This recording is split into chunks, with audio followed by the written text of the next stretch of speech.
Hello, all viewers, and welcome to the most highly anticipated return in MMA YouTube's history. The return of Jerry MMA is official.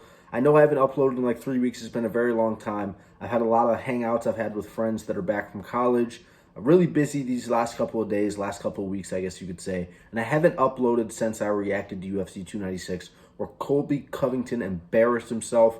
And now we got some new news. You know what I mean? There was all this speculation. Conor McGregor tweeted out, and I can throw the tweet on screen. Conor tweeted, "Hey guys, I'm going to be posting my announcement for UFC, whatever it is, whenever his return is." I was about to say UFC 300 right there, but Conor McGregor is not fighting at UFC 300 to my knowledge. But Conor says he's making his return announcement, and he posts a tweet discussing this. And then on January 1st, I believe he was in Saudi Arabia, so it was actually earlier in the day. It was actually like the previous day for people in America. And Conor McGregor tweets out this video of him saying that he's coming back, International Fight Week, June 29th, and his opponent is Michael Chandler at 185 pounds. And my initial reaction to this is that I don't believe it. Conor McGregor, and I swear by this, will not fight Michael Chandler. It's just, this fight's not going to happen. I mean, I am almost supremely confident this fight will not happen under all the circumstances that McGregor just spoke about. You know what I mean? There's been a couple excellent videos put out, about this topic. Go watch Based MMA's take on this. He just put out an excellent video, basically the same opinion that I have on this topic, and he kind of tweeted it out. I believe he put out some type of community note immediately after this announcement and said, "This is not happening. It's fake news." And honestly, I don't believe this.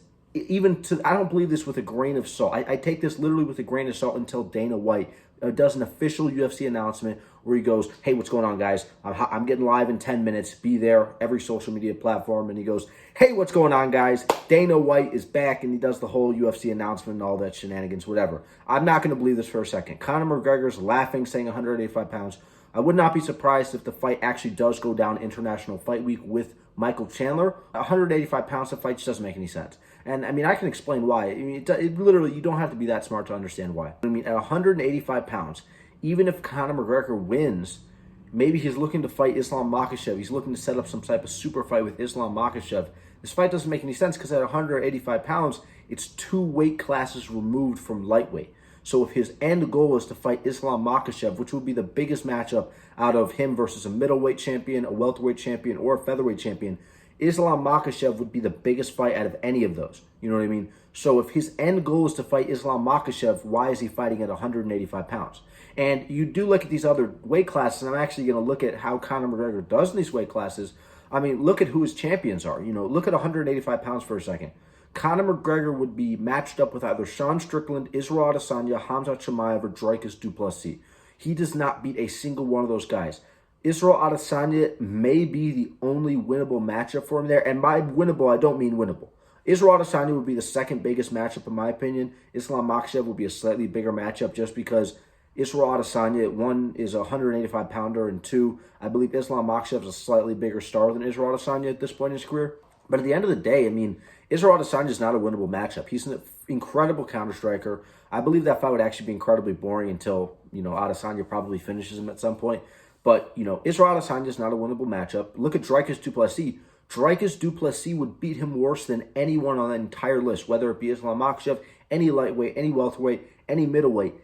Dricus du Plessis would ragdoll him. He would literally beat the brakes off of Conor. Maybe Conor can hold his own on the feet with Hamza Chimaev before he gets cracked, maybe knocked down, taken down, or submitted. But at the end of the day, a guy like Dricus du Plessis would genuinely mark him. So there's no path to the title at 185 pounds. Look at Hamza Chimaev. Hamza Chimaev is going to take him down with ease. Dustin Poirier looked like Khabib on top of Conor McGregor in his last fight. At the end of the day, a guy like Hamza Chimaev, 2 weight classes above that, in the prime of his career, young, healthy, strong, primarily a grappler, where Dustin Poirier is primarily a boxer. I mean, it would be a just disgraceful matchup. Conor McGregor would literally have to retire before before Hamza Chimaev even got the finish. Conor would probably have to get on Twitter, like in between rounds, if he even makes it to the first bell, and say like, "Hey guys, it's been a great career. It's been a long run. Got to call it quits, guys. I apologize for this kind of performance," because Hamza Chimaev would murk him, and that fight's never going to happen. And then we look at Sean Strickland. Sean Strickland's going to ragdoll him as well. Sean Strickland would easily beat the piss out of him. So that fight makes no sense. You go down to welterweight.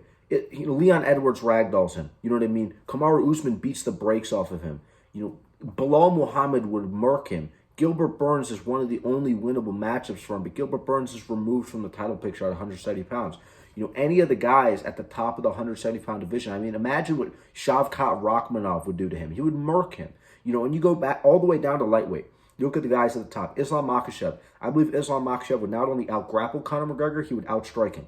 You look at Charles Oliveira. Charles Oliveira versus Conor McGregor is actually a reasonable fight, not in the sense that Conor has a shot at winning. He doesn't. He would get murked by Charles Oliveira. It would be a nasty beatdown.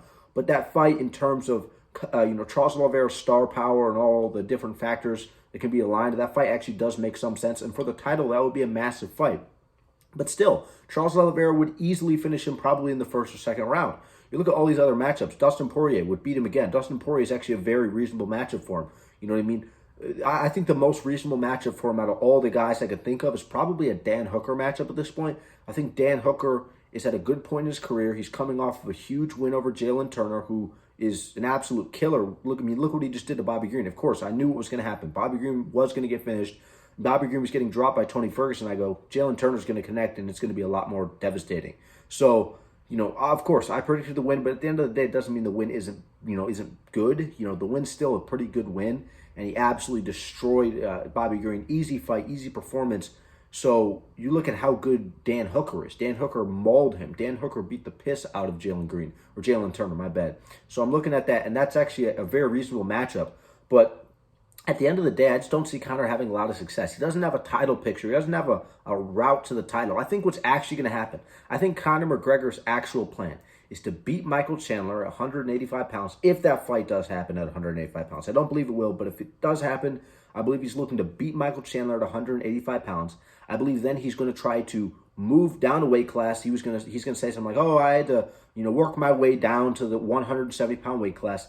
And he's going to let Islam Makhachev beat Leon Edwards, moving up a weight class. And then he's going to maybe beat another 170 or probably a Gilbert Burns-esque matchup, one of the easier matchups in the division.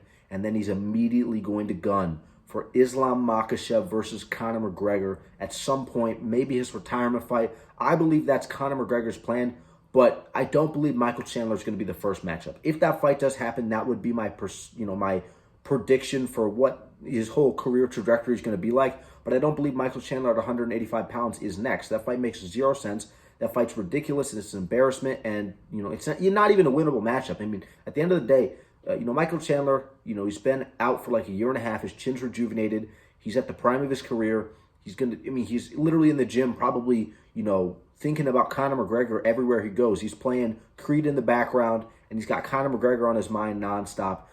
He literally talks about in his interviews, he's going online and he's analyzing pictures of Conor McGregor's figure. He probably has posters of Conor, literally life-size posters of Conor McGregor. You remember those interviews where Charles Oliveira is showing around his house, and there's just constant pictures of himself.